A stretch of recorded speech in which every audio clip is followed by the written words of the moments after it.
Hey everybody, welcome to the Geek Reloading podcast. I am your host Adam, and as always, my co-host Josh. Hello. We can't use that phrasing anymore, as always, because I am not always the host, the co-host anymore, because you did a couple episodes with the wifey, man.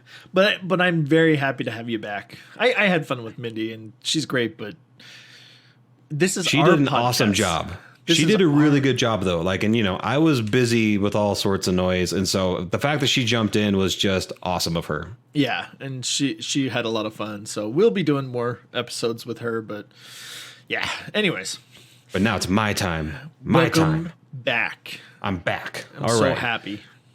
So in my absence, a whole sorts of stuff has happened, and yet nothing has happened, because as soon as the year starts winding down, you don't really see a whole lot of stuff come out, because they're trying to get games and stuff out usually like in the beginning of the fall. So then for the holiday season, it's ready to go.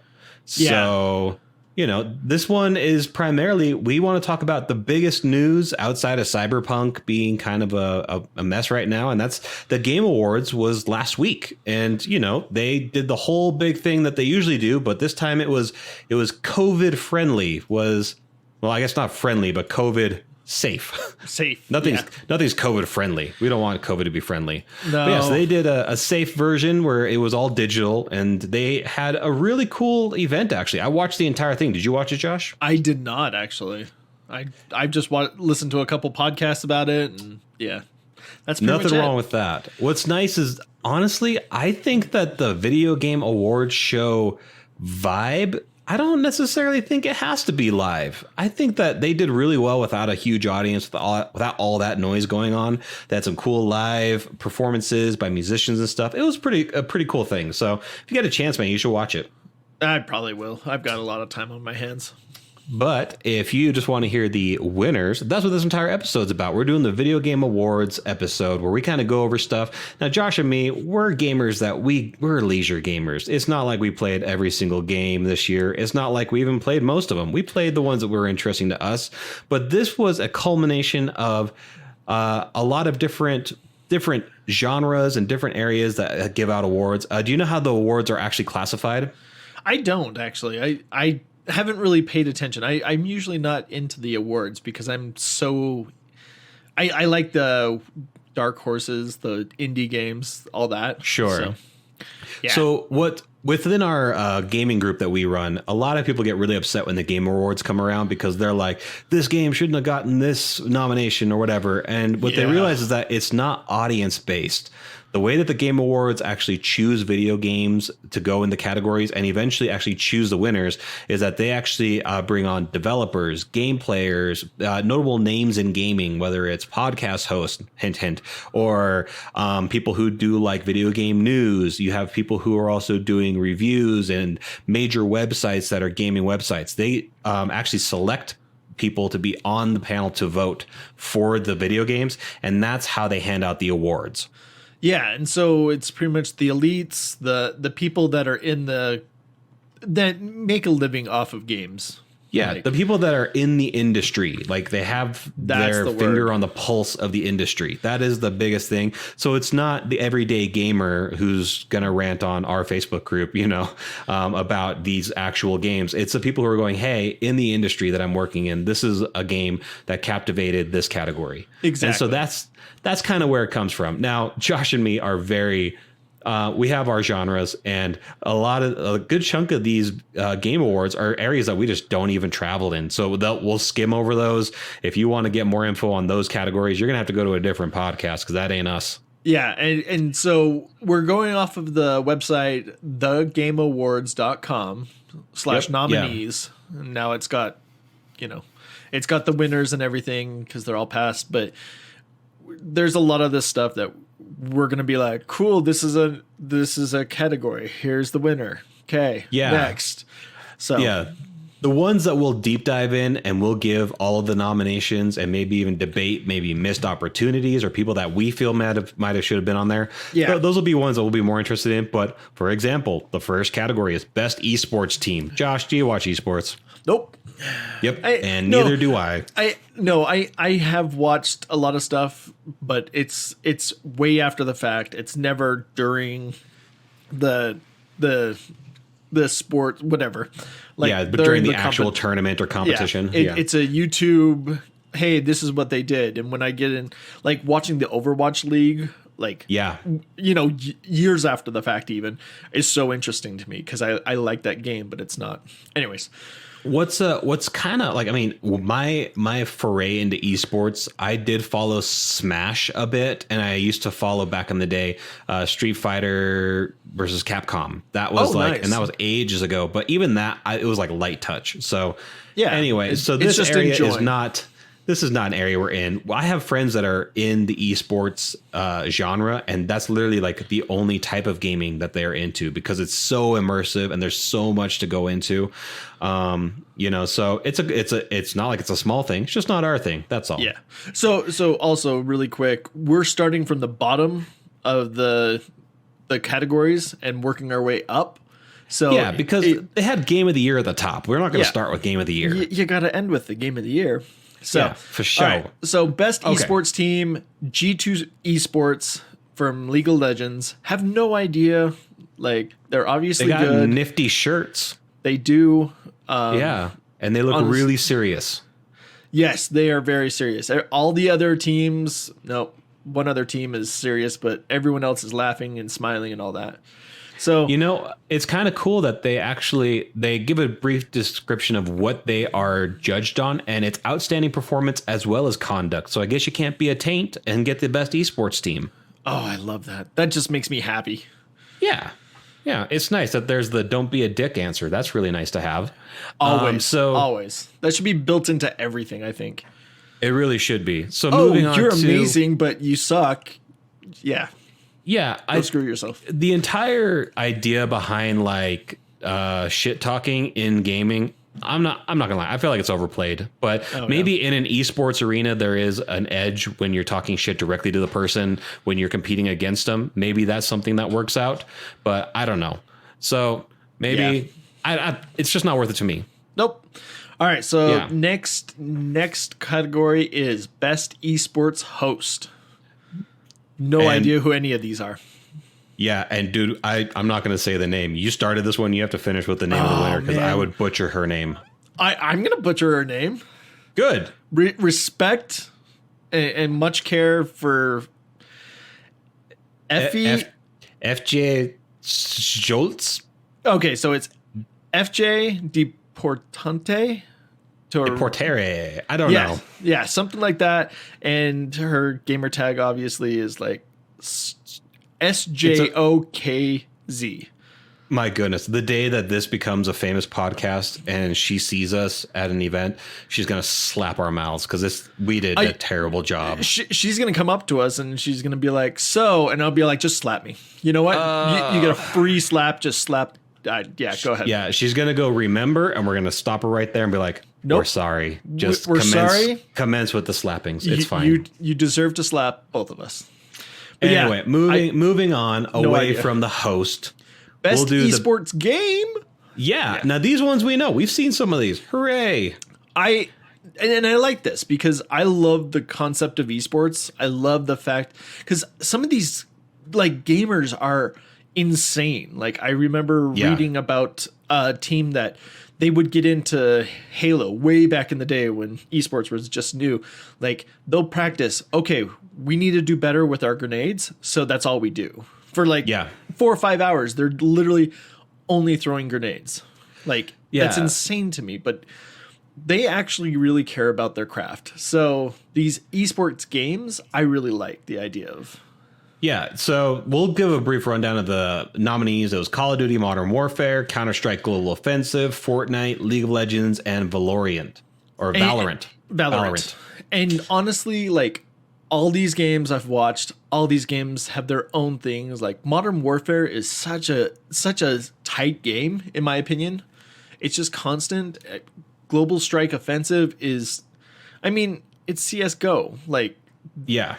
It's been around forever. It's a staple in the esports genre, and it's not. And same thing with League of Legends. Fortnite is still considered a new esports game, but honestly, it's made a huge name for itself. It really has, and it's balanced really well to the point where it can be an esports game, which I respect a lot. Also, huge shout out to the fact that their events that they do in Fortnite are actually pretty damn amazing. Like you fought Galactus, they have Master Chief in there now. They have Kratos. You know, you saved the entire island. They've had live concerts. They're, as much as people like to shit on Fortnite, they're doing something right. You might as well be okay with it. They're really working for it. I mean, honestly, I've just got a little bit of anger because it changed the game that I was excited about, but you know.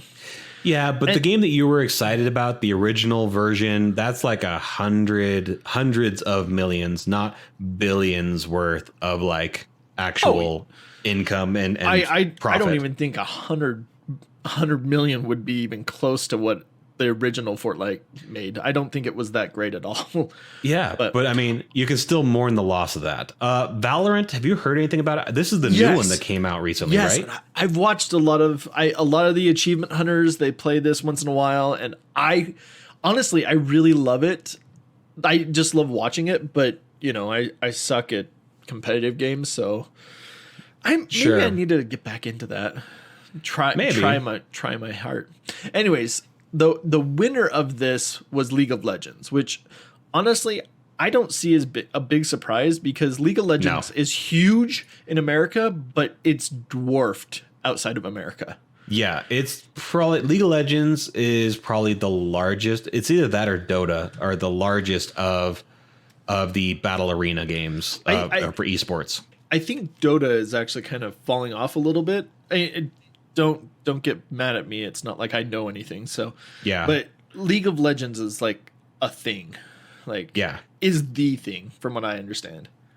Yeah. So back to more information that we don't know about. Best esports event. We'll just go to the one that obviously you could expect by what we just said, and it was League of Legends World Championship 2020, which was the largest event that they held, I think, during COVID for esports already. So, you know, it was the largest broadcast audience, and they also rated it on best in class. Yeah, and if you look at the picture on the website, there's like no one in the chairs. There's no chairs set up around the stage. It's crazy. Yeah, it's Screw COVID.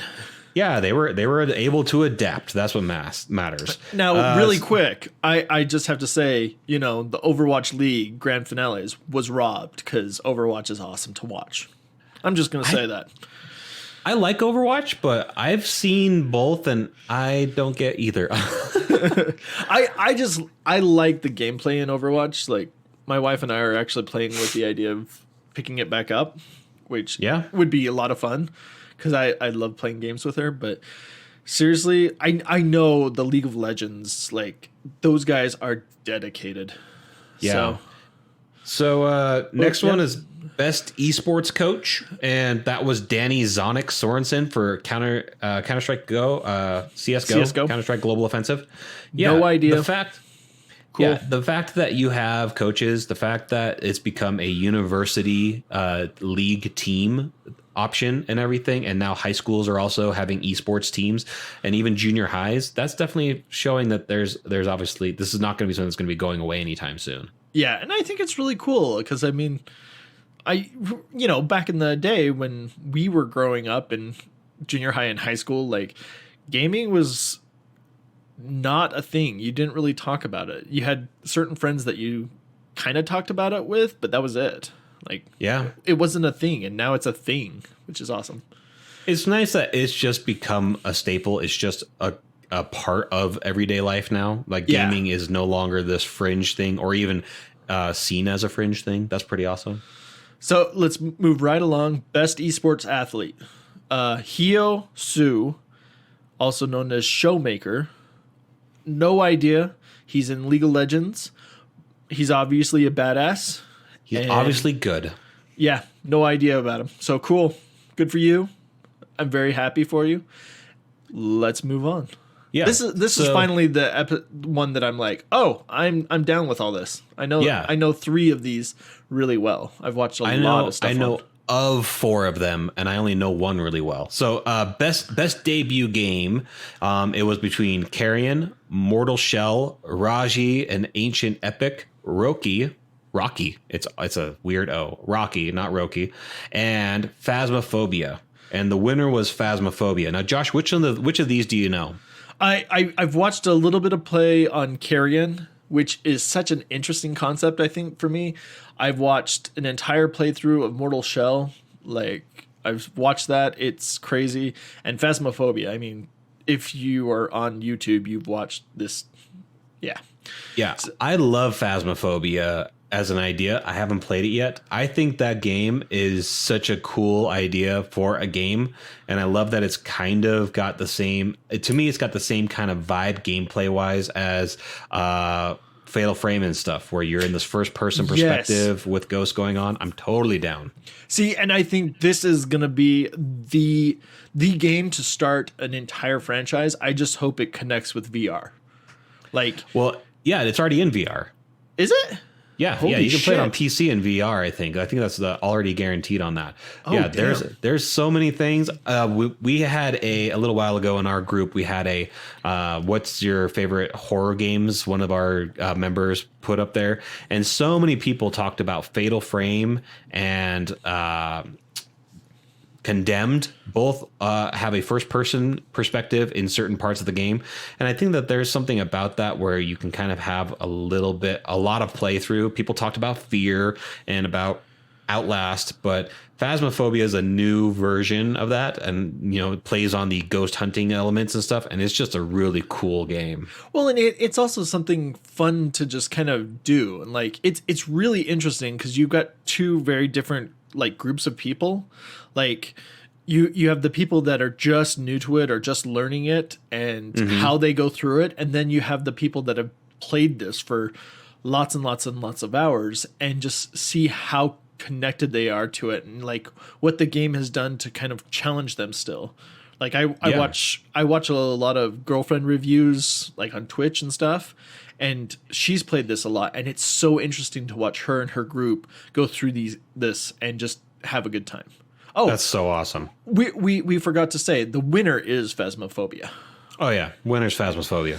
And honestly, all these games, they're so varied in style, gameplay. You have a side scroller, you have an action adventure, you have some general adventure with some stylistic choices, and then you have this horror game. All of them were just really cool, even in their own right. So Yeah. if you have a chance, give them all a shot. It's all good. Honestly, and like if you like the Dark Souls, Mortal Shell, it's a cheap, that and it looks really cool. So Nice. anyways, So the next one, Content Creator of the Year. This was for a streamer or content creator. A bunch of people that you may or may not know. Alana Pierce, Jan Lopez, Nick Merckx, Tim the Tapman, and Valkyrie. And the winner was Valkyrie. I only know of Alana Pierce because I follow What's Good Games. I don't do a whole lot of video game content creator followers except for some of my friends. But of all of them, Valkyrie won for some reason, and it's like important positive impact on the community. So good for them, all of them, heroes. happy, great. I'm the same with you, as I only know Alana Pierce out of this group, but Yeah. I like a lot of off the side. Nice. Moving on. Okay, hey, you got this one. We know these ones. Hooray! Go for it, man. We do. Okay, so the best multiplayer for outstanding online multiplayer game and design, including co-op and massive MMO experience, irrespective of game genre or platform. And we have Animal Crossing, Among Us, Call of Duty, Warzone, Fall Guys, Ultimate Knockout, and Valorant. And so right quick, we got to talk about this a little bit more, but the winner is Among Us. I kind of think this is a little bit of bullshit, but I mean, you shouldn't, but that's okay. Continue. no, Among Us is fun. It is super fun. It is amazing that I can play with my nephews, which are like 5 and 6, and it's just a lot of fun, and they are good. I mean, it's fun enough to play, but like multiplayer, man, Animal Crossing, like Fall Guys, even like these, I don't know. Here's I'm the a thing. big Animal Crossing fan, so Animal Crossing is an awesome game, but at its heart, it's not a multiplayer game. okay, It's really I can not. I can definitely agree with that. And also, to piggyback on that, Nintendo has the worst multiplayer experience across any platform. Their friend code garbage and all that noise is just way outdated. I will say, with one exception, and that's some PC games. Yeah, Because sure. like if you're gonna play multiplayer Minecraft, that is a nightmare still. But like- if you're talking about PC gaming versus Nintendo gaming, and both of them granted. you're going, which one's worse in multiplayer? It's still Nintendo. Well, I mean, when Nintendo says, you know what, Smash is a game that you should play with others, you can't play online. Like that right there is a wrong choice, plain and simple. I'm still salty with Nintendo when it comes to their online multiplayer options, because that's how I've stayed connected with some of my closest friends, including you. Yeah. And the fact that Nintendo, as them kind of like portraying themselves over the generations as the party system, not getting that right, and actually Xbox dominating it in the beginning, and then PlayStation catching up, and PC doing it forever easily for the most part. Yeah. Like step up your game, Nintendo. Among Us, I can totally see why, because it was a phenomenon. Like it was across genres. Everyone knew it. You know, like my kid knew the idea of Among Us even before she knew how to play the game. Yeah, and that's true. That is a good point, and I agree. I understand, but like going back real quick, Nintendo, like it's 2020. This year has sucked balls, and half of the time, the only way we're able to connect with other people is online gaming. And if you just, brought your multiplayer out of the Stone Age, like I think you'd do even better. Yeah, it would have helped a lot, and they would have probably made even more money. Like it was only their last update in the fall where you could transfer saves. Like, come on. Yeah. I mean, it's crazy. Anyway, let's move on. We have so many categories. We do. Okay. Best sports and games. Go racing. for it, man. Best sports and racing. We got Dirt 5, F1 2020, FIFA 21, NBA 2K 21, and Tony Hawk's Pro Skater 1 and 2. And the winner is Tony Hawk's Pro Skater 1 and 2, which is awesome. And it's the only one I would actually play. Absolutely. Same with me. I played it way back in the day. I haven't picked up the new one, but all right. When it drops, I'm going to get it, and it's going to be dope. I'm going to have it, and it's going to be fun, but it's going to be waiting until it actually drops in price. Then I'll get it. There you go. All right. So the next one is yours. Next one is yours. Best sim strategy. It's the best game focused on real-time or turn-based simulation, and so the nominees were Crusader Kings 3, Desperados 3, Gears Tactics, Microsoft Flight Simulator, and XCOM Chimera Squad. Now, funny enough, the one that won was Microsoft Flight Simulator, and it's the only one that wasn't a turn-based strategy or simulation strategy. It was actually a simulation game. An actual full-on sim game. Yeah, it was the only sim game and not strategy or turn-based or somehow a battle mechanic. But, I've heard nothing but rave reviews about that. Some of my friends who are really into flight simulators, they said that's one of the best ones they've ever played.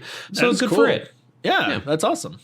Good for it. Okay, next one. Moving on. Best family game. For the best game appropriate for family play, irrespective of genre or platform.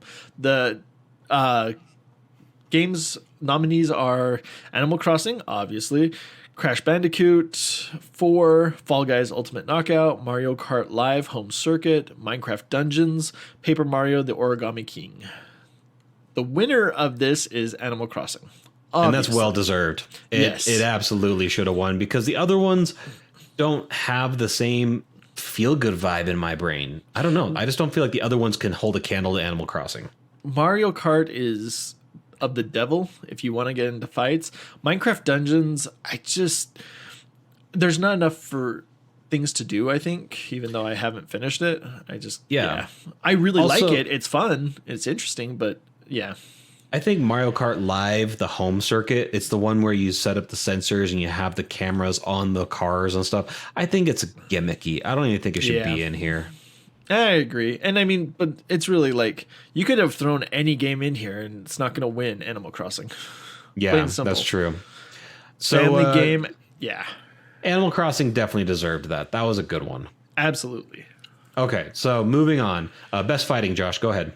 The nominees are Grand Blue Fantasy versus Mortal Kombat 11 Ultimate, Street Fighter 5 Champion Edition, One Punch Man, A Hero Nobody Knows, and Under Night in Birth EXE Late. And the winner is Mortal Kombat 11 Ultimate. I've actually heard really good things about 11. I honestly, I barely know any of the others. I mean, Street Fighter 5, it's an old game from what I remember. Yeah, it's the Champion Edition. So it was the one with more characters. It's pretty much like the Game of the Year version, I would assume. If we ever have a fighter fan that listens to podcasts, they're going to hate us because we're probably just guessing. Yeah, we're absolutely guessing. So yeah, fight us. But yeah, so Mortal Kombat, it's a classic. It's a good one. Yeah, and I don't really see anyone else competing besides Street Fighter on this, but sure, you know, Mortal Kombat has done a lot. So let's have you do the next one too, because it's important. It's important for you to do this one. So best role playing for the best game design with rich player character customization and progression, including massive multiplayer experiences. We've got Final Fantasy VII, the remake, Genshin Impact, Persona 5 Royal, Wasteland 3, or Yakuza Like a Dragon. And the winner is Final Fantasy VII Remake, which makes me happy, except for I've only played a little bit. I'm having a little bit of like overwhelm issues playing that, and now my house is torn apart. So, but I've heard really good things about Yakuza Like a Dragon. Like, very good things, like to the point where I might actually pick it up because I'm not normally into the Yakuza games. But Genshin Impact is amazing. Is that an MMORPG? It's free to play. Honestly, from the way I look at it, it's anime version of Breath of the Wild. Okay. And it's just gorgeous. Love it. It's fun. The characters are really cool, and just I enjoy it. That's cool. So, I have heard nothing but good things from Persona 5 Royal. I've heard that one is amazing. I've only played about 3-4 hours of Persona 5. Have you ever played any of the Persona series? I think it's an acquired taste. I love them. I think they're great. I haven't done them at all. So it's a unique style. I mean, it's kind of based around the same kind of idea of summonings and stuff. You have magics and you also have characters that you can summon, but just the storyline approaches to these, each one has a little bit of a unique twist to it, kind of like Final Fantasy. But I recommend, like, if you were to start with Persona 4 Golden or Persona 3 and then jump into Persona 5. But if you just want to jump into a really good one, Persona 5, the art styling on it's incredible. But nice. I felt like Final Fantasy 7 Remake, it's hard to beat that. You've got to go with that one. You know what? Honestly, and as much as this hurts me to say, I would actually give it to Genshin Impact because it's just kind of but the only reason why I say that is Final Fantasy VII is not a full game. It's an episode, and I do not like episode games. But it's not an episode in the episodic length that most episode games are. It's not a 5-10 hour playthrough. It's a whole length game, and then they're doing 2 more whole length games to finish it. It's a AAA episode game. But that's it. That I don't know. I do not like episode games. I kind of played with the idea. I bought it because I needed it, but I might just wait until the rest of them come out so I can play the entire game all the way through. So I do not have a problem with episode games. I have had many games that I played that are episodic, but my caveat to that is, like you were saying, I wait until the entire season or the entire game is released, and then I play through the entire game. And that's fair. Like I think that's a good way of doing it. So because I did that with Walking Dead season 1, 2, 3, Michonne, and I did it with Life is Strange, all of them, and I did it with The Wolf Among Us as well. And I honestly, if I was waiting every couple of months for a new episode to drop, I'd be annoyed as hell. So I can understand that feeling, man. Exactly. And I think that, anyways. Okay, so the next one is Best Action Adventure. That's for the Best Action Adventure game, combining combat with traversal and puzzle solving. And the nominees were Assassin's Creed Valhalla, Ghost of Tsushima, Marvel, Spider-Man, Miles Morales, Ori and the Will of the Wisps, Star Wars Jedi Fallen Order, and Last of Us Part 2. And the winner was Last of Us Part 2. And I think this is a little bit unfair because Marvel Spider-Man and Assassin's Creed Valhalla is just barely came out last month or two. Like, so I mean, really, when it comes down to it, they haven't had a lot of time to really get into it. It's true, like when it comes to fan favoritism, but I mean, if this is going off of people who are in the industry, they've probably played and beaten them, and they have a right to say one way or another. But True. I've heard a lot of people say Ghost of Tsushima should have won a lot more awards, and that Last of Us shouldn't win because it's a sequel. I don't get what these weird identifiers are that, oh, you can't win it because it's a sequel. Oh, they can't be nominated because it's a remake. It's still a game that came out this year, and whether you like it or not, I think they still count. You know? Yeah, and I mean, if it's good, it's good. Like, Yeah. I don't know. And Last of Us Part 2 was the most immersed I've been in a game in probably 4 or 5 years. It was amazing. See, and So, you know, that's fair. I'm not Yeah. going to argue that. yeah, just saying, So- like, if I agree with the winning, and there's in our gaming group, there is a very large, I shouldn't say a large, there's a small fraction that just are really, really butthurt about Last of Us Part 2. That, Yeah, they're just very vocal. yeah, it's a there's a few. polarizing game for sure, though. Yeah. Anyways, Okay, Josh, you got the next one. Next one, best action for the best game in the action genre. Focus primarily on combat. The nominees are Doom Eternal, Hades, Half-Life, Alex. How do you say it? Noah? Nioh? Nioh 2. Neo? Yeah. I guess, and then Streets of Rage 4. Now, Hades is the one that won, and I know it's been an indie game, and a lot of people really like it. But I mean, really, more than Doom Eternal, I've only heard Yeah. amazing things about Doom Eternal, and also Half-Life Alex. I think all should win always because it's the first like fully fleshed out, complete AAA title for VR, and I love that. Yeah, and they had so many amazing mechanics in Half-Life Alex. I think Doom Eternal is I think that the new Doom from 2016 on has set the bar for what to expect from action shooters from now on. Like, if you can't do Doom 2016 level immersion and gameplay and smooth gameplay, then you shouldn't even make a shooter game moving forward. Absolutely. So it's hard to beat, but Hades had such a great following, and it does have its charm. I think it's one that some people are going to bash on, or they're not going to understand why. But for the people who like that kind of gameplay, it is amazing to be able to do that. I mean, it's awesome. It is something that I mean, knowing that it's this revered, I might have to check it out. Yeah. So the next one, innovation and accessibility. This was a new category that they came out with, and it's primarily recognizing software or hardware that is pushing the medium forward by adding features, tech, and content to help games be played and enjoyed by an even wider audience. So when games come out with new stuff that are going to help with hearing impaired or for accessibility when it comes to controls and mechanics, those are the kind of things that they're actually adding. So it's Assassin's Creed Valhalla, Grounded, Hyperdot, The Last of Us Part 2, and Watch Dogs Legion.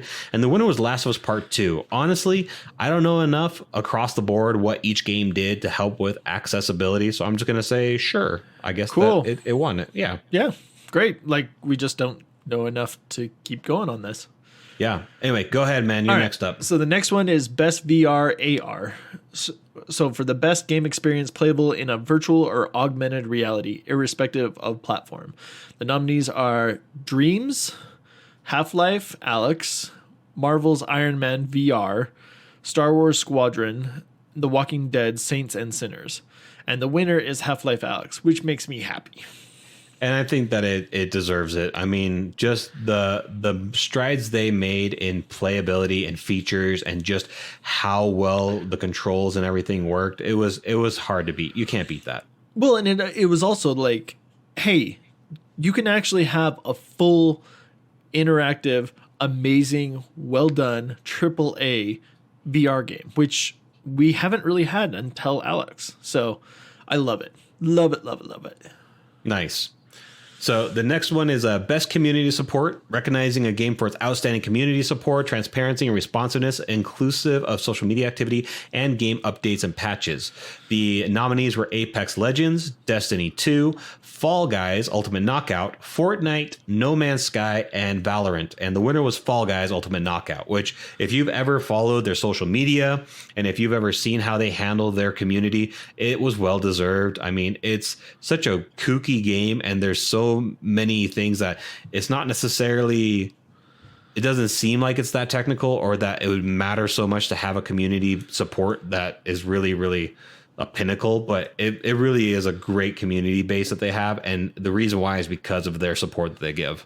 Yeah, and they also listen to their community. They've changed a lot of stuff due to the outright, the outcries of different parts of their community. So yeah, any developer that's listening to their base is smart. I would say, Destiny 2 should be right along upside there. So I'm happy about that too. All right, go ahead, man. Next one is best mobile game for the best game playable on a mobile device.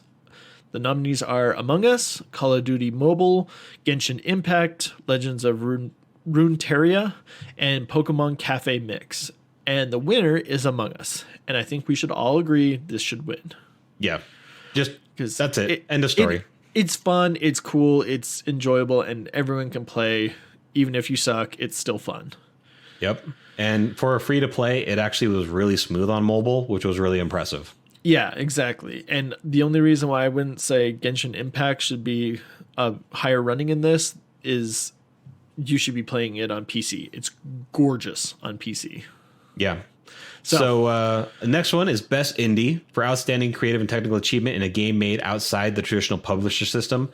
The nominees were Carrion, Fall Guys Ultimate Knockout, Hades, Spelunky 2, and Spiritfarer. And the winner was Hades.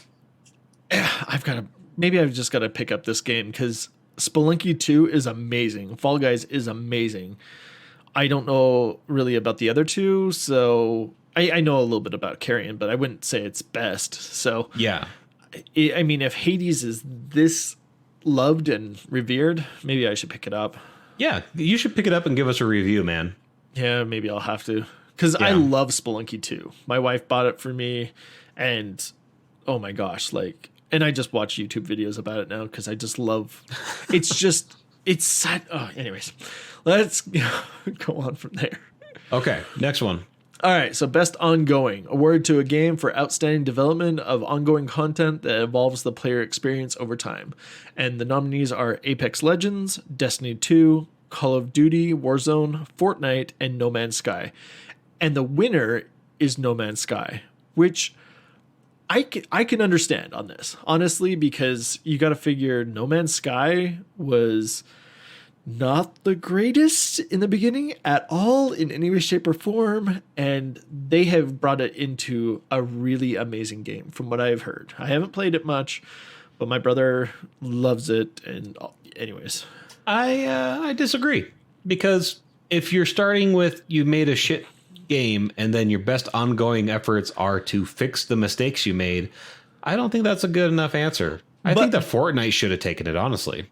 See, my thing is the thing with No Man's Sky is they promised the world, delivered nothing, and then over the first year of its development, like after it was released, they built that game that they promised. Like they should have just waited a year and built the game that they promised. But after that, they have done so much to build even more. So I can see where you're coming from. I'm still not sold on it, but then again, I haven't played it since it's been 7-8 months. The thing is they promised the world and then they finally delivered on it, even though it was late, and that was where their problem was. But then they continued to deliver and to build and to fix and to work on it, which that's what I really appreciate. Well, I guess I'm still going to disagree, but that's great. That's fine. I mean, granted, Fortnite, it's a constant. So yeah, it's true. So the next one is Games for Impact. These are for a thought-provoking game with a pro-social meaning or message. So these are ones that are supposed to make you think, make you have feels.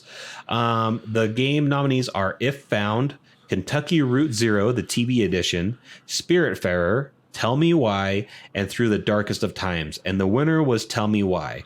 All of these games have very unique stories, and they are very unique storytelling ways that go about storytelling.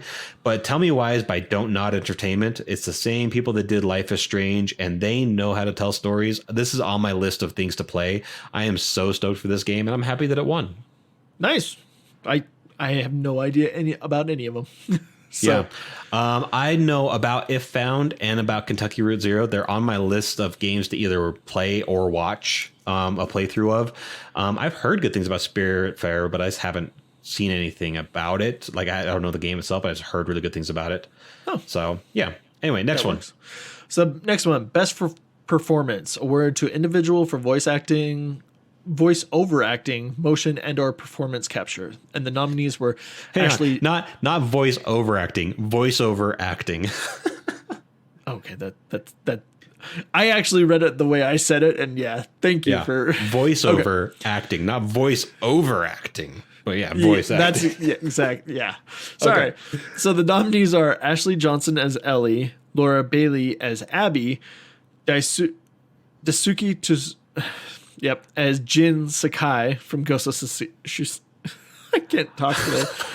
Logan Cunningham as Hades, and Najee Jader as Miles Morales. And the winner is Laura Bailey as Abby. Yeah, and these Ashley Johnson as Ellie and Laura Bailey as Abby are both from The Last of Us Part 2. And both of them, if they both could have won, they both should have, because it was next level. It was amazing. They did motion capture as well as voiceover, and everything about it was very raw and intimate. It was an amazing performance. Yeah, and that's awesome. Yeah.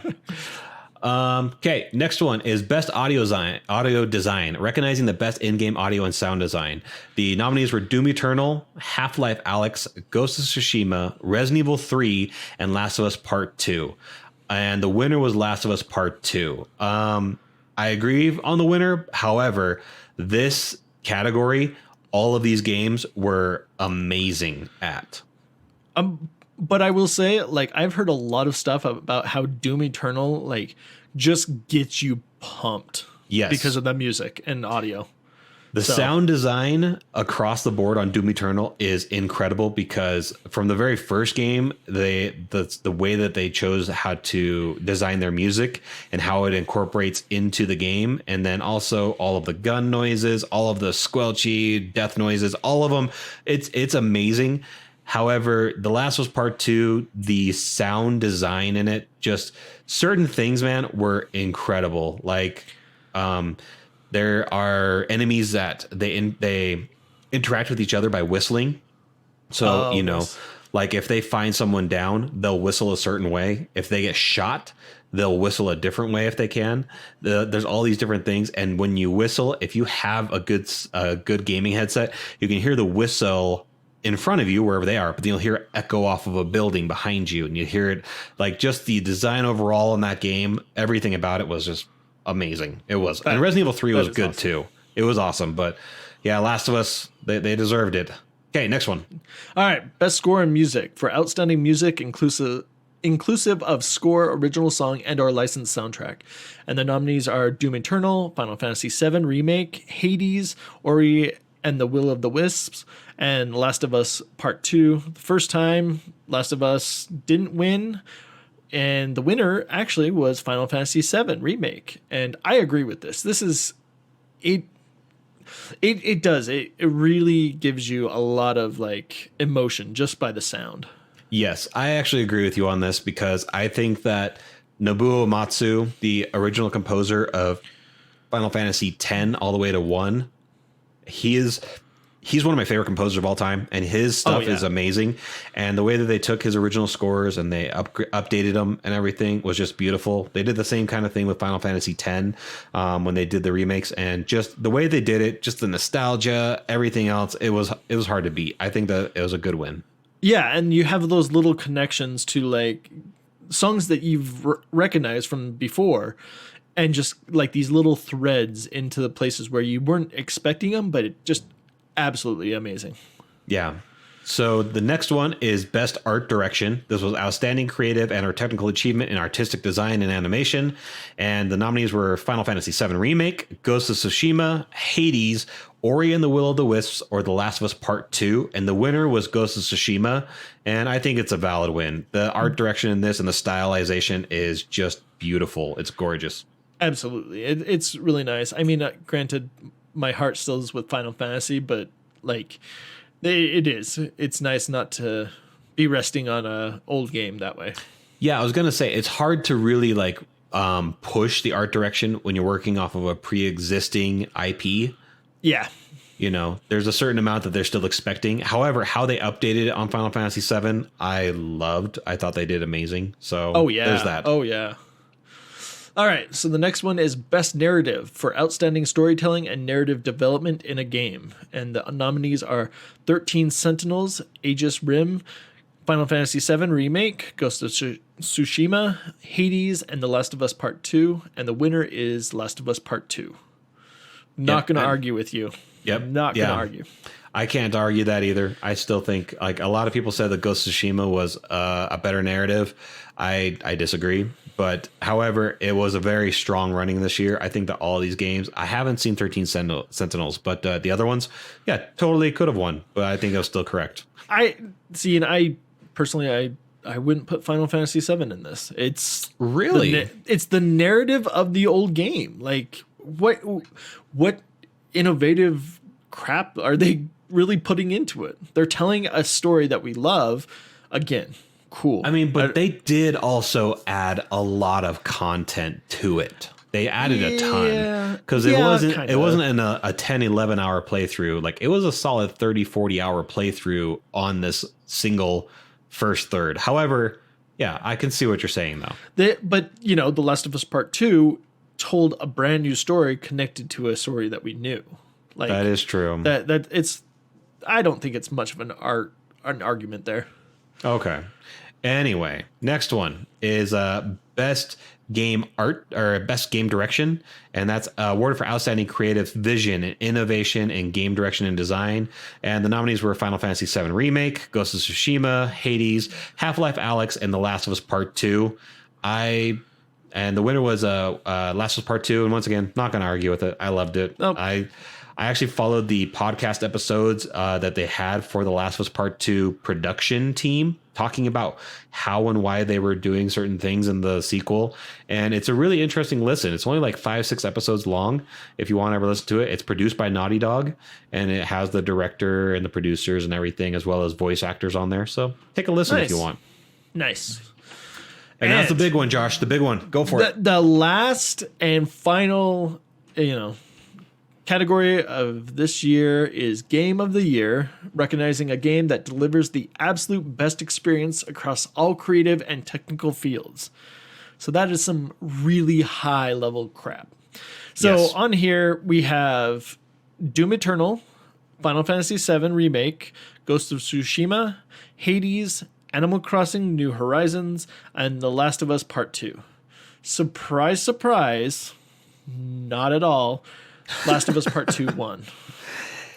And I do think it's well deserved for the best experience in the game across everything. However, you want to contest this, right? The more that I think about it, I don't have much feet to stand on. Like, I haven't played The Last of Us or The Last of Us Part 2, so I can't really argue. I'm just thinking like 2020 became a different animal in this world, and I think Animal Crossing delivered on more than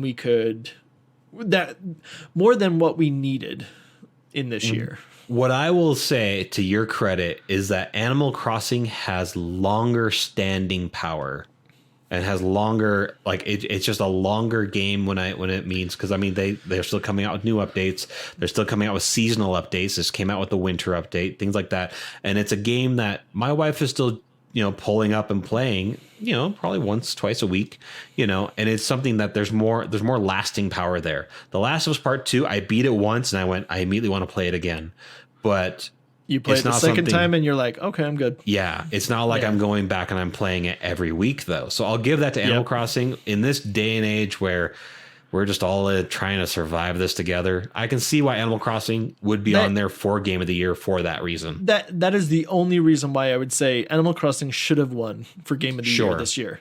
Like, just because if it was any other year, if it wasn't 2020, this dumpster fire of a year, absolutely. Like, it shouldn't even be on here. But it was the perfect game for this year. It brought something special to this year that was, for the most part, a giant turd. So that for that reason, it gave us a little bit of relaxation. Yeah, that's all we needed. So that's the whole list. We did the whole thing, man. Wow, and it's like less than an hour. Really surprised about that one. My goodness. Yeah. Wow. Well, it's only because we didn't know very many other things outside of our little bubble. That's all. Yeah. Maybe we should step up next year and actually try to know what we're actually talking about. I'll make you a deal. You'll get funny. Hades, and I'll try a game that's out of my comfort zone, and you'll finish Last of Us 1 and 2, and then you'll know why everybody was voting for that. You know what? I'm still trying to connect with Witcher, and so I'm not going to promise anything right now. So that's fair. Okay. Yeah. All right. So that was our list. Well, I shouldn't say our list. That was the award-winning list that everyone else came up with. We had just repeated it. But, you know, it's something that also a lot of these games you kind of were there to expect. But there were some gems that I never even had heard of up until the Video Game Awards started announcing them, like Hades. Like that game, the Seafarer one, what was it called? Spiritfarer. And then, you know, like games like that, it's a cool way to recognize some games that you may have not thought of in the first place that are actually making waves in the gaming industry that you might want to try, you know? So I think that it's a good way to kind of get an idea of what everyone in the industry is talking about. And you might find some ones that you haven't played yet. Yeah, and if nothing else, it gives you a little bit of caliber of these games. Like, I didn't think Hades was that big of a deal, but obviously it is. It's on a lot of these lists, so now I gotta try it. It's a reason to give it a shot. So exactly. We hope you guys had fun.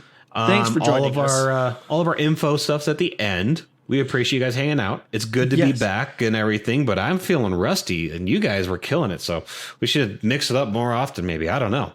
Maybe. And you know what? Next week, Christmas. So we got an episode for Christmas for you.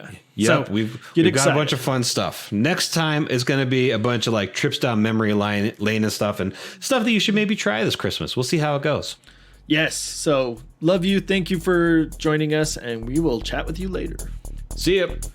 Bye. Geek Reloading Podcast with Adam and Josh. Follow us on Facebook, Instagram, and Twitter. Have a question? Email us at geekreloading@gmail.com. Theme song titled Rocket by Kevin MacLeod. You can rate, review, and subscribe to our podcast on your preferred podcast service.